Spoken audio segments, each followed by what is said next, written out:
আসসালামু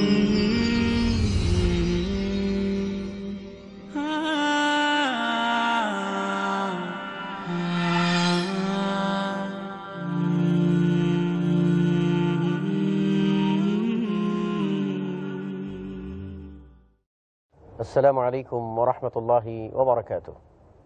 ইন্নাল হামদুলিল্লাহ ওয়াস সালাতু ওয়াস সালামু আলা রাসূলিল্লাহ ওয়া আলা আলিহি ওয়া আসহাবিহি ওয়া মান তাবি'আহুম বিইহসানিন ইলা ইয়াউমিদ্দিন ওয়া সাল্লামা তাসলিমান কাসীরান কাসীরা, আম্মা বা'দ।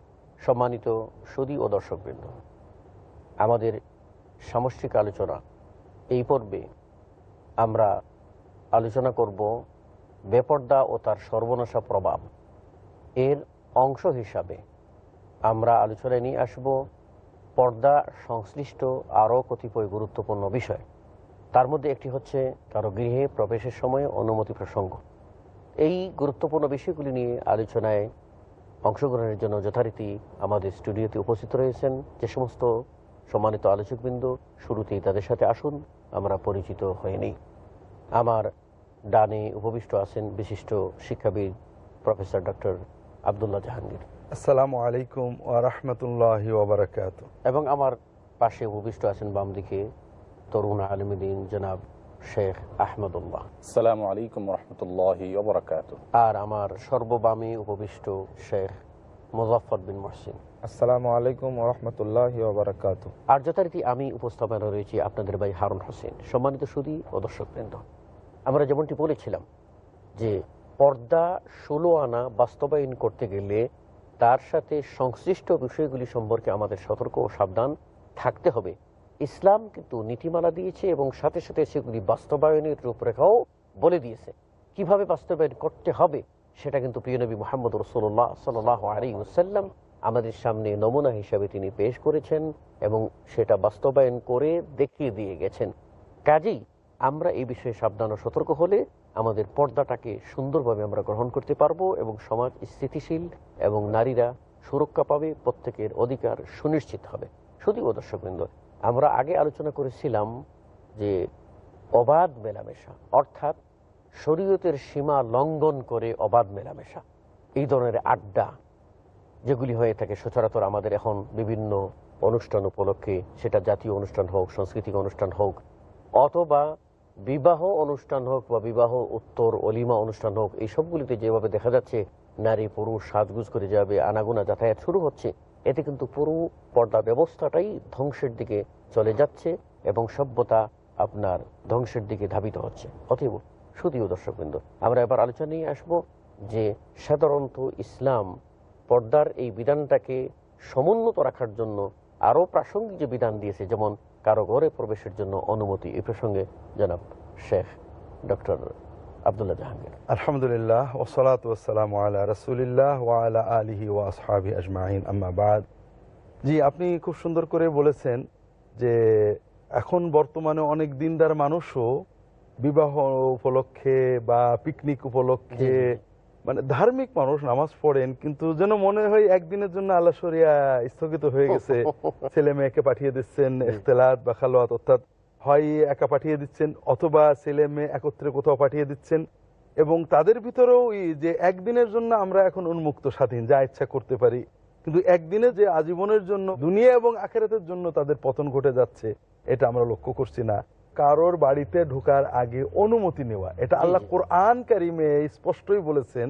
অনেক ইয়া আইয়ুহাল্লাযীনা আমানু লা তাদখুলু বুয়ুতান গায়রা বুয়ুতিকুম হাত্তা তাস্তানিসু ওয়া তুসাল্লিমু আলা আহলিহা, তোমরা তোমাদের নিজের বাড়ি ছাড়া অন্য কারোর বাড়িতে ঢুকবেই না অনুমতি এবং সালাম না দেওয়া পর্যন্ত। আল্লাহ রাসূল সাল্লাল্লাহু আলাইহি ওয়াসাল্লাম এটার পদ্ধতি শিখিয়েছেন, সেটা হলো বাড়িতে ঢোকার আগে দরজাই না, ইন্নামা জুআইলাল ইস্তিজান লিন নাযার, বাড়ির ভিতরে অনুমতির আগেই তাকিয়ে দেখে অনুমতি নেওয়া এটা হারাম। কারণ বাড়ির ভিতরে মানুষ স্বাধীনভাবে চলে, মেয়েরা গায়ের কাপড় খুলে রাখবেন, ছেলেরা স্বাভাবিক থাকবেন। তো কাজেই এই বাড়ির নিরাপত্তা রক্ষার জন্য শুধু বাড়ির চোর ডাকাত থেকে নয়, মানুষের এখানে একটা জিনিস আমি আপনার সাথে যুক্ত করতে চাচ্ছি যে বাড়ির ভিতরে মহিলারা কাপড় খুলে রাখবেন, এর অর্থ হচ্ছে যে তারা অসাবধানতা বশত কখনো তাদের গায়ের কাপড় ছুটে যেতে পারে। স্বামীর সামনে তার এই পর্দার প্রয়োজন মাথার কাপড়টা খোলা আছে, জি জি জি। অথবা বাড়ির ভিতরে স্বামী স্ত্রী শুধু আছে, তাদের গায়ের কাপড় কিছু খোলা আছে, অথবা কেউই নেই, একজন মহিলা স্বাভাবিকভাবে গায়ের কাপড় কিছু খোলা আছে। মানে বিষয়টা হলো বাড়ি তো তার নিরাপদ আশ্রয়, জি জি জি। এর ভিতরে তিনি স্বভাবতই লৌকিকতার কোনো প্রয়োজন বোধ করেন। কাজে একজন বাড়িতে ঢুকে জানলা দিয়ে দরজা দিয়ে তাকিয়ে অথবা অনুমতি ছাড়া ঢুকবে, এটা তার প্রাইভেসিকে সম্পূর্ণ ধ্বংস করে দেয়। আর এ ব্যাপারে ইসলাম এত কঠোর যে বিষয়টা কোরআনে খুব স্পষ্টভাবে উল্লেখ করে। ইসলামের অনেক বিষয় কোরআনে নেই, কোরআনে মূলনীতি রয়েছে, হাদিসে বাকিটা রয়েছে। আর এই অনুমতি নেওয়ার বিষয়টা আল্লাহ কোরআনেই উল্লেখ করেছেন এবং রাসূলুল্লাহ সাল্লাল্লাহু আলাইহি ওয়াসাল্লাম এটা নিয়ম শিখিয়েছেন যে আগে সালাম দিয়ে এরপর অনুমতি চাও, আসসালামু আলাইকুম আদখুল, এবং আল-ইস্তিজানু সালাস, তিনবার অনুমতি নিতে হবে, তিনবারের ভিতরে যদি অনুমতি না হয় ফিরে যেতে হবে। জি, কিল ইরজিউ, যদি বলা হয় ফিরে যাও, ইরজিউ, হ্যাঁ, ফিরে যাও। কোরআনে আল্লাহ বলছেন ওয়াইন কিল লাকুম ইরজিউ ফারজিউ, যদি বলা হয় না এখন ঢুকেন না, অসুবিধা আছে, ঢুকবেন না, কিচ্ছু বলার নেই। আর আল্লাহ রাসূল সাল্লাল্লাহু আলাইহি ওয়াসাল্লাম বলছেন যে না, কিছু বলা না হলেও ফিরে যাও, তিনবার অনুমতি চাও, তিনবারের ভিতরে যদি ভিতর থেকে কেউ অনুমতি না দেয় তাহলে তুমি নীরবে প্রস্থান করো। কাজে অনুমতি নেওয়াটাকে আল্লাহ এবং তার রাসূল সাল্লাল্লাহু আলাইহি ওয়াসাল্লাম এত গুরুত্ব দিয়ে আমাদেরকে বুঝিয়েছেন। অনুমতি নেওয়া ফরজ, অনুমতি না নিয়ে ঢোকা যাবে না, অনুমতি না দিলে ঢোকা যাবে না, তিনবার অনুমতি চাইলে অনুমতি না আসলেও ঢোকা যাবে না। আল্লাহু আকবার, কত কঠিন ভাবে বলেছেন। এখানে একটা জিনিস উল্লেখ করা যায়, এটা তো বাড়িতে ঢোকার আগে অনুমতি। এমন অসংখ্য বাড়ি আছে মানে ঢোকার কোনো অপশন নাই, বাড়িটাই উন্মুক্ত, বাড়িটাই উন্মুক্ত এমনটা আছে, এবং প্রাচীর ঘেরা নয় বা প্রাচীর নেই, বেড়া পর্যন্ত নেই, উন্মুক্ত। মানে এটাতে এতই অসচেতনতা। ইয়া আইয়ুহাশ শাবাব মান ইসতাতা মিনকুমুল বাত ফালিয়াতাজাওয়াজ, হাদিসটা আসছে বাত শব্দের অর্থ শুধু শারীরিক সামর্থ্যটা নয়, বাহ্যিক সামর্থ্যটাও তার মধ্যে আছে, সার্বিক সামর্থ্যটা উল্লেখ করতে হবে। যদি তার থাকে তাহলে বিবাহের প্রসঙ্গটা আসবে, কিন্তু বিবাহ করেছে, বাড়ির যে প্রাচীর থাকতে হবে সেটা করার জন্য যে ব্যবস্থাপনা থাকা দরকার, তার সেটা নিশ্চিত না করা সেটা হবে সার্বিক সামর্থ্য। আবু হুরায়রা রাদিয়াল্লাহু আনহু তিনি যখন তার মায়ের জন্য রাসূল সাল্লাল্লাহু আলাইহি ওয়াসাল্লাম দোয়া নিতে গেলেন, দোয়ার চেয়ে ফেরত আসার পরে যে বর্ণনাটা, তখন তার বাড়ি থেকে অনুমতি চাচ্ছেন দরজা খোলার। এই একটা প্রসঙ্গ হলো যে আবু হুরায়রা রাদিয়াল্লাহু আনহু এত দরিদ্র মানুষ ছিলেন কিন্তু তার বাড়িতে দরজা ছিল, তার বাড়িতে দরজা ছিল। কিন্তু আজকে দরিদ্র কেন, অনেক স্বাবলম্বী ব্যক্তির বাড়িতে দরজা থাকে না, যার কারণে এই প্রসঙ্গটা আমরা গুরুত্ব দিই না। অথচ এটা গুরুত্ব না দিলে এটা যে ঠিক জাহিলিয়াতের মতো উন্মুক্ত হয়ে গেল, যেটা নিষিদ্ধ, ওয়ালা তাবাররাজনা তাবাররুজ জাহিলিয়াতুল উলা। আসলে যদি সংশ্লিষ্ট বিষয়ে আমি আগে সচেতন হই, তারপরে না অনুমতি নেওয়ার প্রসঙ্গ, সালামের প্রসঙ্গ পরে। এখানে দুটো বিষয় আছে, সেটা হলো শুধু সামর্থ্যের অভাব না, আসলে মানসিকতার অভাব। আমরা আমাদের সমাজে অনেক এলাকা আছে অমুসলমানরাও বাড়িটা এমন করে বানান যে বাইরে থেকে তাকানো যায় না। আসলে বিষয়টা হলো মানসিকতার, অর্থাৎ মানসিকতাটা হলো, যেমন আমাদের দেশে অনেক এলাকায় আছে যেখানে মহিলা নারী পুরুষ একসাথেই গোসল করেন, আবার অনেক এলাকা আছে অমুসলমানরাও তাদের পুকুর বা ঘাট ঘিরে রাখেন, মহিলাদের জন্য পৃথক ঘিরা আছে। এখানে সুন্দর একটা জিনিস উঠে আসছে স্যার কথা থেকে, দুঃখজনক হলেও সত্য, যে ওই যে যাদেরকে বলছিলাম যে আমরা নারীদের পক্ষের লোক বলে প্রচার করেন নারীবাদী, ওনারা মূলত নারীকে যে অবস্থায় নিয়ে গেছেন সেটাকে আমরা দুই শব্দে বলতে পারি। নারী বলতেই দেহ, নারী বলতেই পুরুষের প্রমোদের বস্তু। কেন সে পোশাক শর্টকাট করছে, তার মানে সে পুরুষের প্রমোদের বস্তু হিসেবে তাকে স্থির। আমি ব্যক্তিগতভাবে আলহামদুলিল্লাহ আমরা আমাদের সমাজের মহিলাদের সাহায্যে যথেষ্ট চেষ্টা করি। বিষয় হলো, মনে করেন পারিবারিক সমস্যা নিয়ে আসছে, নারীবাদী বলতে আমরা যাদের বুঝি, আল্লাহ তাআলা তাদেরকে সঠিক বুঝ দান করুন, তারা বলবে স্বামীর বিরুদ্ধে যাও, কেস করো, কিন্তু স্বামী স্ত্রীকে উভয়ে কিছু স্যাক্রিফাইস করে মিলিয়ে দেওয়ার সুন্দর পরিবার গঠনের চেষ্টা তারা করছেন না। অথচ দেখেন আল্লাহ রাব্বুল আলামিন কি বলছেন, যে তোমরা কি করো, এই ধরনের সংঘাত লেগে গেছে, তোমাদের ভিতরে ভুল বুঝাবুঝি হয়েছে, হাকামান মিন আহলিহি ওয়া হাকামান মিন আহলিহা, দুই পক্ষ থেকে সালিশ নাও, নিয়ে কি করো, তুরিদাল ইসলাহ, তারা যদি সংশোধন করতে চায়, মিলে যেতে চায়, তাদের মধ্যে ইসলাহটাই ভালো। বাঙালি সংস্কৃতিকে এমন ভাবে তুলে ধরা হয় আজকের আমাদের সামনে যে এটা বোধহয় একটা পর্দাহীনতার সংস্কৃতি। আমি এখানে একটু মানে কড়াভাবে দ্বিমত পোষণ করতে চাই। বাঙালি নারীর ঐতিহ্য বলতে একটা জিনিস বলা হয় কপালের লাল টিপ, পয়লা বৈশাখ উপলক্ষে, বিভিন্ন উপলক্ষে এটা দিয়ে বাঙালিত্ব জাহির করা হয়। এবং আমাদের দেশে বেশ আলোচিত কিছু আলোচনা উঠেছে এই প্রসঙ্গে যে বাঙালি নারীর ঐতিহ্য হলো এটা। আমি একটা জিনিস যোগ করতে চাই, বাঙালি নারীর ঐতিহ্য আমি যতটুকু জানি 1000 বছরের ঐতিহ্য। বাঙালি নারী, সে মুসলিম হোক আর হিন্দু হোক, বাঙালি হয়ে জন্মগ্রহণ করেছে এমন যে কোনো নারীর একটা কমন ঐতিহ্য হলো মাথার ঘোমটা। আমরা ছোটবেলাও দেখেছি হিন্দু মেয়েরা পর্যন্ত মাথা ঘোমটা দিতে অভ্যস্ত। দুঃখজনক হলো সত্য, বাঙালি নারীর এই ঐতিহ্যটা তারা ভুলেও বলেন না, বরং আমরা এটা শুনতে পাই তাদের কাছ থেকে যে ঘোমটা দেওয়া এটা নারীর প্রতি অবজ্ঞা এবং এটা বাঙালি নারীর চেতনা নয়, এটা আরব নারীদের চেতনা। এটা একটা ভুল ব্যাখ্যা। আর বাড়ির যেটা বলছেন অনুমতি নেওয়ার বিষয়টা, এখান থেকে আরেকটা জিনিস স্পষ্ট আসে, ইসলামের উপরে যে কয়েকটা আঘাত আসে সেটার ভিতরে একটা হলো ব্যক্তি স্বাধীনতা নাকি ইসলাম খর্ব করে। দেখুন, ঘরে প্রবেশের আগে অনুমতি নিতে হবে কেন? কারণ তার ব্যক্তি স্বাধীনতা খর্ব হবে, এবং এটাকে আল্লাহ তাআলা গুরুত্ব দিয়ে আলোচনা করেছেন। এখান থেকে বোঝা গেল ব্যক্তি স্বাধীনতার প্রতি ইসলাম গুরুত্ব দিয়েছে। শুধু তাই নয়, আল্লাহ তাআলা এখানে জেনার বিষয়টি এরকম ভয়াবহ যে আপনি যেটা বলছেন স্যার, যে গোটা সমাজকে ধ্বংস করে দেয়। আর এই জন্য আল্লাহ তাআলা শুধু জেনা করো না এরকম কথা না বলে আল্লাহ বলেছেন লা তাকরাবুজ জেনা, জেনার ধারে কাছেও যেও না। অর্থাৎ যে সমস্ত বিষয়গুলো করলে আমরা জেনার নিকটবর্তী চলে যাব এরকম বিষয় থেকে বেঁচে থাকা। এর ভিতরে একটা হলো দৃষ্টি। আলোচনা চলছিল যে কারো বাড়িতে প্রবেশ করতে গেলে অনুমতি নিতে হবে। একদিকে যেমন এটি পর্দাকে নিশ্চিত করেছে, অপরদিকে প্রত্যেকটি ব্যক্তির পারিবারিক যে স্বাধীনতা, এই স্বাধীনতা সমুন্নত করেছে যাতে কেউ কারো পরিবারে হস্তক্ষেপ না করতে পারে, এবং বিনা অনুমতিতে প্রবেশ পর্যন্ত আল্লাহ রাব্বুল আলামিন নিষেধ করে দিয়েছেন। আমরা কিন্তু দেখতে পাই যে ইসলামের অনেক বিধান আল্লাহ রাব্বুল আলামিন নীতি বলে দিয়েছেন, কিন্তু মহানবী মুহাম্মদ রাসূলুল্লাহ সাল্লাল্লাহু আলাইহি ওয়াসাল্লাম এটাকে পুঙ্খানুপুঙ্খ ব্যাখ্যা করে দিয়েছেন। কিন্তু কারো বাড়িতে অনুমতি নিয়ে ঢুকতে হবে, যেটা আজকে আমরা গুরনাক করেও নজর দেই না, এটা আমরা বেমালুম ভুলে গেছি, সেটি স্বয়ং আল্লাহ রাব্বুল আলামিন ওহী নাজিল করে কোরআনের মাধ্যমে একেবারে সরাসরি আয়াত নাজিল করে আল্লাহ রাব্বুল আলামিন বলেছেন লা তাদখুলু বুয়ুতান গায়রা বুয়ুতিকুম, তোমরা কারো ঘরে প্রবেশ করতে পারবে না অনুমতি ছাড়া। আসুন আমরা এই ব্যাপারে আমাদের অতিথিদের আলোচনা শুনি। এখানে একটা বিষয় যোগ করার দরকার, সেটা হলো যে সালাম দিলাম, অনুমতি নিলাম, কিন্তু দরজা যখন খুললো এসে তখন দেখছি ওই বাড়ির মালিকের একটা মেয়ে আমার সামনে এসে অনুমতি দিয়ে বাড়িতে ঢোকানি। এটা কিন্তু একটা অনুমতি, এটা একটা ফ্যাশন তৈরি হয়েছে। গেট তো লাগানো, বাড়িতে আমি যাচ্ছি, এমত অবস্থায় সালাম দিলাম, সালামের উত্তরও পেলাম, কিন্তু সেখানে তো জাহিলি স্বভাব। জি, জাহিলি যুগেরা তাদের এই সুন্দরী খাদেমাদেরকে এদেরকে দিয়ে দিত অভ্যর্থনার জন্য, আগে দিত। জি জি জি। আর আজকে এই জাহিলি সংস্কৃতি নতুন করে আমাদের ভিতরে জন্ম নিয়েছে যে আমরা এখন অনুমতি দিচ্ছি আর ঘর থেকে বের করে দিচ্ছি একটা সুন্দরী নারীকে, যুবতীকে অভ্যর্থনা জানাবার জন্য। এটি তো কত গর্হিত কাজ, কত গর্হিত এবং অন্যায় কাজ। একদিকে এটা একটা জাহিলিয়াত, নিষিদ্ধ কর্ম এটা, কিন্তু আরেকদিকে ব্যবহার করছি। ঠিক আছে, দরজায় কলিং বেলটা না রেখে সালামের বেলটা রেখে দিয়েছে, কিন্তু যখনই দরজা খুলছে তখন তার মেয়েটা এসে তার মেহমানকে ডেকে নিয়ে তার রুমে বসাচ্ছে, বসানোর পরে তাকে আপ্যায়ন করছে ওই মেয়েটাই, অথচ সে মাহরম নয়।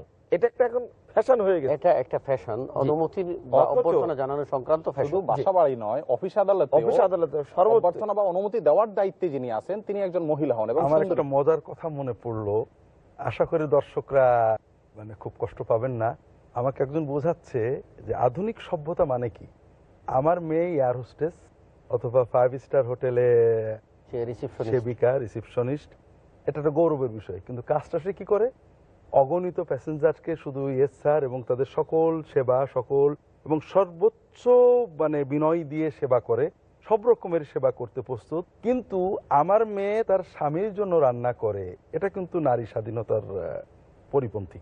অর্থাৎ আমি লক্ষ হাজার শত বেগানা পুরুষের সেবা করি, তাদের সকল চাহিদা পূরণ করি, সবসময় তারা খারাপ আচরণ করলেও হাসি মুখে কথা বলি, যেটা আমরা বিমানে দেখতে পাই।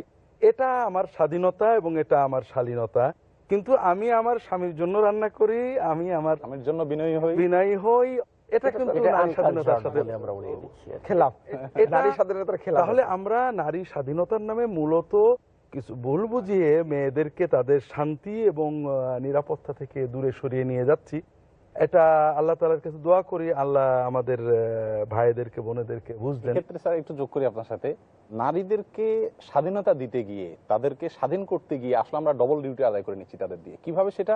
আল্লাহ তাআলা নারীদের সৃষ্টিগত যে ডিউটিগুলো দিচ্ছেন সেটা তার সন্তান জন্মদান, জন্ম পরে দুগ্ধদান, যে সৃষ্টিগত ডিউটিগুলো দিচ্ছে যেগুলো কিন্তু মানুষের জীবনে অত্যন্ত গুরুত্বপূর্ণ ডিউটি। আপনার দুগ্ধদান এবং সন্তান প্রসব সম্পর্কে আল্লাহ তাআলা নিজেই বলেছেন যে হামালাতহু উম্মুহু কুরহা ওয়া ওয়াদাআতহু কুরহা, এই দুটোটিকে আল্লাহ তাআলা অত্যন্ত কষ্টদায়ক কাজ বলেছেন, ওয়াহানান আলা ওয়াহানিন, কষ্টের উপরে কষ্ট। তাহলে এরকম একটা কষ্টের ডিউটি আল্লাহ তাআলা তাকে সৃষ্টিগতভাবে তার মধ্যে দিয়ে রেখেছেন।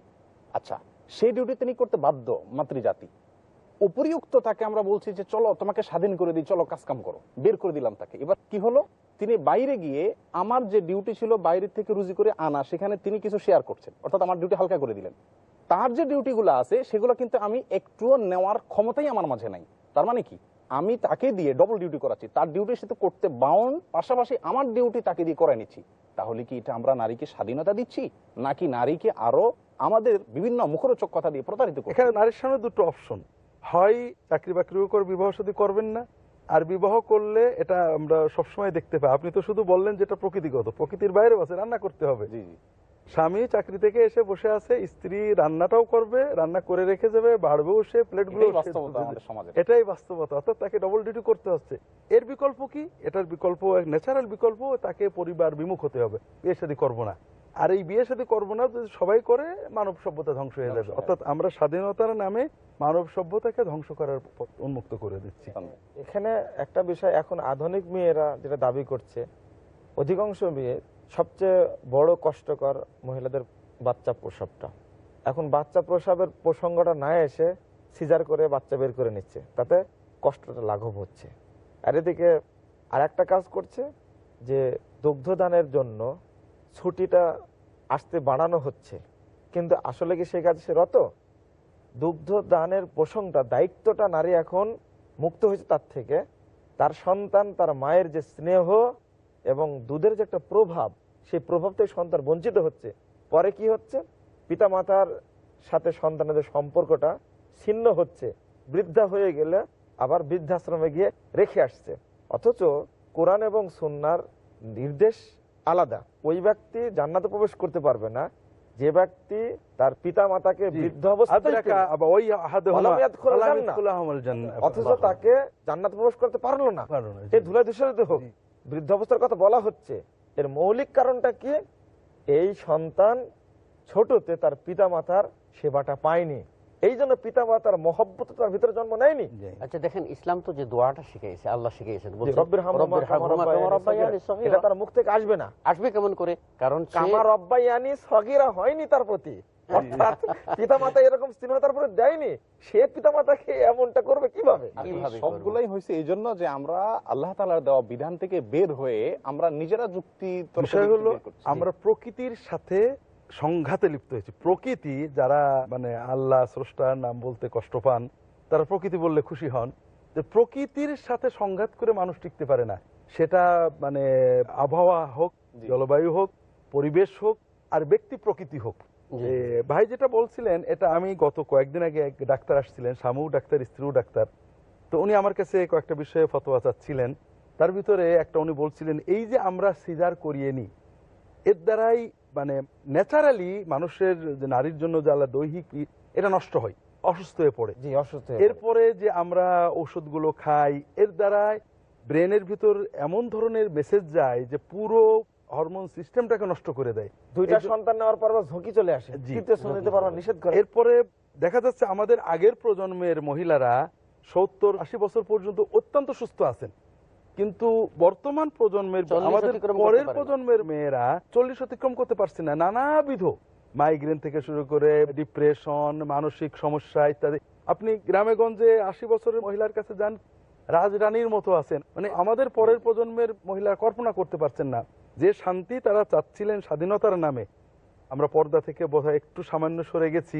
বেপর্দার মাধ্যমে যে স্বাধীনতা তারা চেয়েছেন, সে স্বাধীনতার সাময়িক কিছু দিলেও তাদের পরবর্তী জীবনটাকে যে কিভাবে ধ্বংস করছে, আমরা 2-3 প্রজন্মের মহিলাদের দেখলেই খুব ভালোভাবে বুঝতে পারি। যেটা বলছিলাম যে অনুমতি বিষয়ে, দেখুন যে নিজ সন্তানদেরকে যেখানে আল্লাহ রাব্বুল আলামিন বলছেন যে যখন পিতামাতারা তারা একটু বিশ্রাম করতে থাকবে, যোহরের পরে, ফজরের আগ দিয়ে, রাতে সালাতুল ইশা, জি, ওবাদা জহির, ওবাদা জহিনা তাদাউনা থিয়াবাকুম মিনাল যাহিরা, জি, তো এখানে যেহেতু অনুমতির কথা শরীয়ত বলে দিয়েছে, তাহলে সেখানে আমরা বেগানা বাড়ি, নিজ সন্তান, ঔরসজাত সন্তান, গর্ভজাত সন্তান, সেই সন্তানটা তার মায়ের কাছে যেতে পারবে না 3টি টাইমে, এখানে নিষেধ।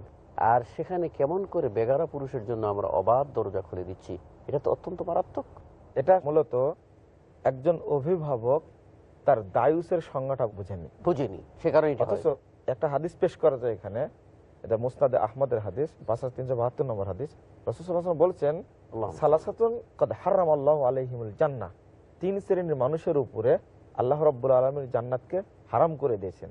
তার মধ্যে এক নম্বর হলো মুদমিনুল খামার, যারা নিশাজাতীয় দ্রব্য পান করে, উৎপাদন করে। জি, উৎপাদন। মুদবিল যেটা মানে যেটাকে আমরা মাদকাসক্ত নিয়মিত, আক্কু পিতামাতার অবাধ্য নাফরমান, ওয়াদায়ুস আল্লাযী ইকুরু ফি আহলিল খাবাস, যে ব্যক্তি তার পরিবারে বেহায়াপনা, অশ্লীলতার বিস্তার ঘটায়, এই ব্যক্তি দায়ুস। বিস্তার ঘটায় বলতে ইকুরু মানে সে সমর্থন করে, এটা যে আইব, এটা দূষণীয়, এটা বর্জনীয়, এটা একজন অভিভাবক বুঝেই না। দায়ুস হিসাবে যেমন অজ্ঞ যে আমি যে দায়ুস, এমন ক্ষেত্রে দেখা যায় একজন ব্যক্তি মুসল্লি তাহাজ্জুদ গুজার, কিন্তু তার মেয়েটা কোথায় যাচ্ছে কি করছে খোঁজ রাখে না, না বরং উল্টো খোঁজ রাখে যে তার একটা বয়ফ্রেন্ড আছে, তার একটা গার্লফ্রেন্ড আছে, তারা বলে এই বয়সে তো এগুলো করতেই পারে।